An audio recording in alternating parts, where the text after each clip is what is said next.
প্রতিটা রুহু, প্রতিটা মানুষ মালাকুল মাউতকে দেখতে পায়। আপনিও দেখবেন, আমিও দেখব। মুমিনদের কাছে এসে মালাকুল মাউত একজন যুবকের বেশে সাদা ধবধবে জুব্বা পরে সুগন্ধি মেখে মুমূর্ষু ব্যক্তির শিয়রে বসে বলে, ইয়া আইয়াতুহান নাফসুল মুতমাইন্নাহ, হে প্রশান্ত আত্মা, উখরুজি ইলা মাগফিরাতুল্লাহি ওয়া রিদওয়ানি, আল্লাহর ক্ষমা আর দয়ার দিকে বের হয়ে আসো। বলা মাত্রই মুমিনের আত্মাটা স্মুথলি বের হয়ে আসে। কাফান মিন আকফানিল জান্নাহ, হানুত মিন হানুতিল জান্নাহ, জান্নাত থেকে আনা সুগন্ধি কাফনের মধ্যে পেঁচিয়ে তিনি রূহটাকে নিয়ে ইল্লিনে চলে যায়। সরাসরি দেখে মালাকুল মাউতকে। আর যারা ইসলাম বিরোধী, কোরআন বিরোধী, তাদের সামনে এসে মালাকুল মাউত ত্রাস সৃষ্টি করে। আগে ধমক। হাইওয়েতে মাঝে মাঝে ডাকাতি হয় না? বাসগুলোর মধ্যে যখন ডাকাতি হয়, বাসে থাকে 50 জন, ডাকাত ঢুকে 5 জন। এই 5 জনের ভয়ে সবগুলো পেশাব করে দেয়, কারণ ত্রাস সৃষ্টি করে। এসেই চাইনিজ কুড়াল দিয়ে আগে কুবায় দেয় 4-5 জনের। রক্ত দেখে কি দেওয়ার সব আগে রেডি করে রাখে। মালাকুল মাউত এসে কাফের, নাস্তিক, মুশরিকদের সামনে সেরকম একটা ত্রাস সৃষ্টি করে। ভয়ে লোকটা কাঁপতে থাকে। ওর কাছে ভদ্র ভাষায় কথা বলে না, সুন্দর জামা পরে আসে না, কালো কুচকুচে চেহারা, ভয়ঙ্কর একটা রূপ নিয়ে, আকৃতি নিয়ে ইসলাম বিরোধীদের মাথার সামনে আসে। দুর্গন্ধযুক্ত চেহারার দেহ নিয়ে ধমক দিয়ে বলে, ও পাপাত্তা, ইয়া আইয়াতুহান নাফসুল খাবিসা উখরুজি ইলা গাদাবিল্লাহ, হে পাপাত্তা, আল্লাহর রাগ, ক্রোধ আর গজবের দিকে বের হয়ে আয়। মুমিনের আত্মা বলার সাথে সাথে যেমনি মুমিনের দেহ থেকে বের হয়ে জান্নাতি কাফনের ভেতরে ঢুকে, কাফেরদের আত্মাও কি এরকম তাড়াতাড়ি বেরোতে চায় নাকি? কাফেরদের আত্মা বেরোতে চায় না। ডানে দৌড়, বায়ে দৌড়, সামনে দৌড়, পেছনে দৌড়, আহা, দৌড়াদৌড়ি করে। মালাকুল মাউত এটাকে টেনে হিচড়ে, একটা জীবিত ছাগলকে জবাই না করে তার চামড়া উল্টার দিকে টেনে হিচড়ে বের করলে ছাগলটা যত কষ্ট পায়, এর চেয়ে কমসে কম 70 গুণ বেশি কষ্ট দিয়ে কাফের, মুশরিক আর গাদ্দারদের রূহ কবজ করা হয়। আল্লাহ, এই পরিস্থিতি থেকে তুমি আমাদের বাঁচাও। মুমিনদের রূহ যেমনি কবজ হয়, ওইভাবে রূহ কবজের ব্যবস্থা করে দিও। ঈমানের মৃত্যু নসিব করে দিও, শাহিদি মৃত্যু নসিব করে দিও। আমাকে শহীদ করে সেই মিছিলে শামিল করে নিও, যে মিছিলের নেতা মীর হামজা, খোবায়েবে খাব্বাব, আল্লাহর কাছে ছিল অতি প্রিয়, শামিল করে নিও। আমাকে শহীদ করে সেই মিছিলে শামিল করে নিও। পড়েন আমিন। আরো জোরে পড়েন আমিন। তার মানে বিমান দুর্ঘটনায় হোক, কিংবা লঞ্চ ডুবিতে হোক, কিংবা আগুনে পড়ে হোক, কিংবা আত্মঘাতী হামলায় হোক, যে যেখানেই মারা যায়, কবরের 3টা প্রশ্ন তার জন্য আছে না নাই? ইসলাম বিরোধীদের জন্য প্রশ্ন 3টা, আপনারা যারা মুমিন তাদের জন্য 4টা।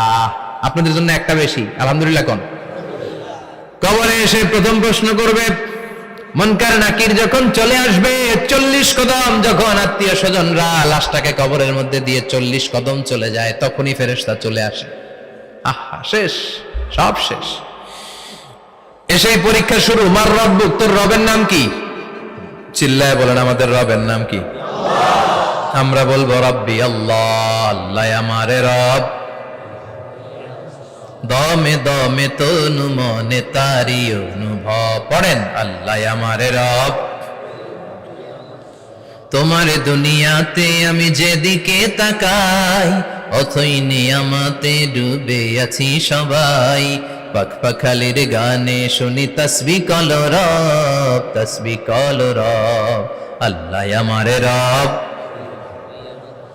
প্রথম প্রশ্ন, তোমার রব কে? আমরা বলবো আমাদের রব আল্লাহ। দ্বিতীয় প্রশ্ন, ওমা দীনুক, তোমার ধর্মের নাম কি? আমরা কি বলবো? তৃতীয় প্রশ্ন, বিশ্বনবীর চেহারা দেখিয়ে বলা হবে, আতারিফু হাদার রাজুল, এই লোকটারে চিনো নাকি? আমরা বলবো চিনি, আমাদের প্রাণের নবী, ঠিক কি না? চাঁদের চেয়ে সুন্দর তুমি নবী আমার কমলিহিওয়ালা, দু জাহানের বাদশা তুমি প্যারা নবী সাল্লে আলা, চাঁদের চেয়ে সুন্দর তুমি নবী আমার কমলিহিওয়ালা, ঠিক কি না? তিনটা প্রশ্নের যথাযথ উত্তর যখন দিয়ে দিলেন, আপনার জন্য অতিরিক্ত আরেকটা প্রশ্ন করা হবে, ওয়ামা ইলমুক, তোমার নলেজ কি? তিনটা প্রশ্নের উত্তর যে তুমি করতে পারলা, কিভাবে পারলা, কেমনে জানলা? নকল করে বলছো নাকি জেনে বুঝে আসছো? নকল হয় না?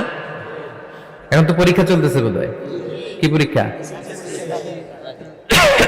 এসএসসি পরীক্ষা। নকল হয়? কৃষ্ণপুরে নকল নাই না? এখন মনে হয় এগুলো একটু কমছে। একটা সময় ছিল অনেক নকল হইতো। পাঞ্জাবের ভিতরে নকল, পকেটের নকল, টুপির ভিতরে নকল, মৌজার ভিতরেও নকল, এমনকি মেয়েরাও নকল করে পরীক্ষার হলে আসে না নাই? স্কেলের মধ্যে লিখে নিয়ে যায়, হাতের মধ্যে লিখে নিয়ে যায়, ওড়নায় লিখে নিয়ে যায়, কাপড়ে লিখে নিয়ে যায়, আসে না নাই? ফেরেশতারা বলবে নকল করছো নাকি? কেমনে জানলা? তিনটা প্রশ্নের উত্তর তুমি কেমনে বললা? আল্লাহ তোমার রব, ইসলাম তোমার ধর্ম, এই লোকটা বিশ্বনবী, কেমনে চিনলা? আপনাকে তখন বলতে হবে আমি কোরআন থেকে শিখেছি, আমি হাদিস থেকে শিখেছি, আমি ইসলাম জেনে বুঝে মেনেছি, আমি আন্দাজে কোথাও ঘুরি নাই। চিল্লায় এখন ঠিক কিনা? আপনাকে বলতে হবে। এজন্য শিখতে হবে, প্রতিনিয়ত ইসলাম সম্পর্কে জানতে হবে, আখের গোছাতে হবে, জীবনটাকে আলোকিত করতে হবে। চিল্লায় বলেন ঠিক কিনা? চারটা প্রশ্নই যখন হয়ে গেল, ফেরেশতারা বলবে আহলান ওয়া সাহলান ওয়া মারহাবান বিক, খোশামদেদ, কংগ্রাচুলেশন, খোশামদেদ, কংগ্রাচুলেশন। সব প্রশ্নের উত্তর তুমি পেরেছো। ফায়ুফসাহু লাহু কবরুহু ৭০ যিরান, আপনার কবরটারে ৭০ হাত লম্বা করে দেয়া হবে। ওয়া ইফতাহু লাহু বাবুন ইলাল জান্নাহ, আপনার কবর থেকে জান্নাতের দিকে দরজা খুলে দেয়া হবে।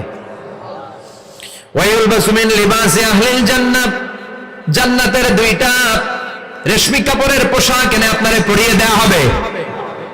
আর বলা হবে নাম কানাও মিলা আরুস, ঘুমাও, sleep, you should get some sleep now, তোমাকে লম্বা সময় পাড়ে দিতে হবে, ঘুমাও। কানাও মিলা আরুস, যেমনি বর বাসর রাতে আরামসে ঘুম দেয়, বাসর রাতে যেমনি বর কনেকে নিয়ে মধুর ঘুম দেয়, তুমিও ঘুমাও, কেউ তোমার ঘুম ভাঙবে না। মালাক ইসরাফিলের, কিয়ামতের জন্য ইসরাফিলের সিংহায় যে ফুৎকার আছে, ওই ফুৎকার ছাড়া কোনো কিছুই তোমার ঘুম ভাঙাতে পারবে না।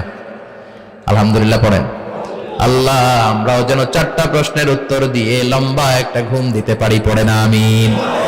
ওয়াম্মাল কাফির ওয়া আহলুশ শিমাল, আর ইসলাম বিরোধী যারা, তাদের সামনে আসবে মালাকান আসওয়াদান আজরাকান, কৃষ্ণ বর্ণের দেহ, নীলাভ বর্ণের দুটো চোখ, গায়ের রং কালো, চোখের রং নীল। দেখতে কেমন লাগে? আলিফ লাইলার ভূতের মতো। কথা কন। গায়ের রং কালো, চোখের রং নীল। ফেরেশতা দুইটা আসবে, এসে ত্রাস সৃষ্টি করবে, এসে বলবে বল তোর রবের নাম কি? মার রব্বুক। ইসলাম বিরোধী মুশরিক, কাফের, নাস্তিক এরা বলবে আমি জানি না আমার রবকে, আমি জানি না, আমি তো আজীবন শুধু চেয়ার করেছি, মদ খেয়েছি, আমি ধর্ষণে সেঞ্চুরি করেছি দুনিয়ার বুকে, আমি টেন্ডারবাজি করেছি, চাঁদাবাজি করেছি, আমি মাস্তানি করেছি, আমার দাপটে এলাকার ইসলাম প্রিয়রা বাসায় ঘুমাতে পারে না। আমি ছিলাম টেন্ডারবাজ, আমি ছিলাম গডফাদার, সন্ত্রাসীদের লিডার, আমি ছিলাম ডন 1 2 3 সব, আমি ছিলাম ডনের ডন, আমি ছিলাম মাস্তান, রংবাজ। রব টব কি আমি তো জানি না। লাদ্রি লাদ্রি, আমার জিজ্ঞেস করো না। আবার প্রশ্ন করা হবে ওয়ামা দীনুক, তোর ধর্মের নাম কি? বলবে লা আদরি, আমার কোনো ধর্ম নাই, আমার কোনো ধর্ম নাই, আমি শুধু মৌজ মাস্তিতে ছিলাম, আমি আনন্দ ফুর্তি করেছি, ইসলাম নিয়ে আমার মাথা ব্যথা ছিল না, আজীবন ইসলামরে আমি বাস দিয়েছি। চিল্লায় বলেন ঠিক কিনা? ইসলাম বিরোধীদের সাথে ছিল আমার চলাফেরা, আমার সব সাঙ্গপাঙ্গ ছিল গুন্ডা বদমাশ, ইসলাম বিরোধী। রব কি, ইসলাম কি, এগুলো আমি জানি না। আমার এগুলো জিজ্ঞেস করো কেন? ধর্ম কি আমি জানি না, আমি কিচ্ছু মনে করতে পারছি না। 3 নাম্বার প্রশ্ন করা হবে আতারিফু হাযার রাজুল, দেখো তো এই লোকটারে চিনো কিনা? কয় না, চিনি না, তবে মনে হয় এই লোকটারে দুনিয়ার বুকে আমি গালি দিতাম, এই লোকটার বিরোধিতা করতাম, ব্লগের মধ্যে এই লোকটার ব্যাপারে কুৎসা রটনা করতাম, এই লোকটার কার্টুন বানিয়ে আমি হিংসা ছড়িয়ে দিতাম, এই লোকটার ব্যাপারে আমি এলাকার মধ্যে অপপ্রচার চালাতাম। ফেরেশতারা বলবে তাই, এই ছিল তোর ডিউটি, দাঁড়া এখনই আমাদের খেলা শুরু, এখনই শুরু। ফায়ুতরাকু বিমাতারিক মিন হাদিদ, লোহার একটা হাতুড়ি দিয়ে মাথা থেকে পা পর্যন্ত পিটানো হবে, পিটিয়ে ওর গোশতের হাড্ডিগুলোকে থেতলে ফেলা হবে। ওয়ায়ুকালু লিল আরদি ইলতাইমি, কবরের দুই পাশের মাটিরে বলা হবে এবার দুই দিক থেকে তোরা চাপ দে। চাপ দেয়া হবে, ধাক্কা ধাক্কি করেও সে সুবিধা করতে পারবে না। মাটি আস্তে আস্তে আস্তে আস্তে দেহের দুই দিকে লেগে এমন জোরে দুইটা চাপ দিবে, ফাতাখতালিফা আদলাউহু, তার ডান পাশের পাজরের হাড্ডি বাম দিকে ঢুকে যাবে, বাম দিকের হাড্ডি ডানে চলে যাবে। বিশ্বনবী বললেন এই হাতুড়ি দিয়ে পিটানোর শাস্তি, কবরের চাপ দেওয়ার শাস্তি চলতেই থাকবে হাত্তাল কিয়ামা, কিয়ামত পর্যন্ত। আল্লাহ এই কবরের শাস্তি থেকে আমাদের বাঁচাও। আমরা এই আযাব পেতে চাই না, আমরা যেন ঠিকভাবে কবরের 4টা প্রশ্নের উত্তর করে দিয়ে লম্বা ঘুম দিতে পারি। আল্লাহ তুমি তৌফিক দাও। এজন্য আল্লাহ বললেন গোলাম দুনিয়া নিয়ে পাগল হয়ে থেকো না, এই দুনিয়ার জীবন আসল জীবন নয়, আসল জীবন হলো কবরের জীবন। জোরে বলেন ঠিক কিনা?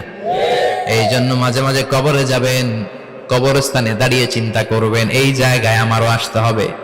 দিন যাবে, রাত আসবে, বৃষ্টি হবে, শীত আসবে, কেউ আমার দেখতে আসবে না, একা থাকতে হবে। একা, বড় একা, অন্ধকার, বড়ই অন্ধকার। ওই কবরের জীবনের সামান গোছানোর দরকার আছে না নাই? ওই কবরে সুখে শান্তিতে থাকতে চাইলে নামাজ পড়ার দরকার আছে না নাই? কোরআন পড়ার দরকার আছে না নাই? ছেলে মেয়েগুলোরে মানুষের মতো মানুষ করার দরকার আছে না নাই?